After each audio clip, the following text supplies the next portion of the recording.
आणि आता बातमी आहे ओबीसी नेते लक्ष्मण हाकेंच्या एका व्हायरल व्हिडिओ संदर्भातली। हा व्हिडिओ व्हायरल झाला आणि त्यानंतर पुन्हा एकदा राजकीय मतमतांतर जी आहेत ती समोर आलेली आहेत आणि त्याच अनुषंगाने आता हाकेंनी निर्धार केलेला आहे। ओबीसी समाजाचं नेतृत्व हे माळ्यांकडून धनगरांकडे गेलं, त्यामुळे माळी समाजाच्या पोटात दुखतंय असा उल्लेख व्हिडिओत करण्यात आला। व्हिडिओतल्या वक्तव्याची सोशल मीडियावर चर्चा सुरू आहे, त्यावर हाकेंनी स्पष्टीकरण दिलं। व्हायरल होत असलेला व्हिडिओ फेक आहे असा दावा लक्ष्मण हाकेंनी केलाय। ओबीसी चळवळीत फूट पाडण्याचा डाव आहे असंही हाके म्हणतायत। हाकेंच्या व्हायरल व्हिडिओवरून आता वाद होण्याची शक्यता आहे। काय माळ्यांची दुखणी आहे, ओबीसीचं नेतृत्व माळ्यांकडून धनगराकडे चाललं, हे त्यांच्या पोटात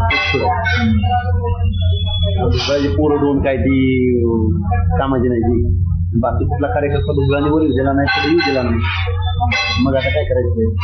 हा जो व्हिडिओ व्हायरल होतोय हे कुटील डाव माझ्या बाबतीमध्ये हा रचला गेलेला आहे। ओबीसी मध्ये दुफळी निर्माण करायची, दोन प्रमुख जातीमध्ये भांडणं लावून द्यायची। लक्ष्मण हाके जास्त बोलतोय काय, त्याला डॅमेज करण्याचा हा उद्योग आहे।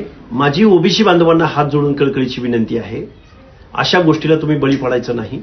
आपली लढाई खूप मोठी आहे।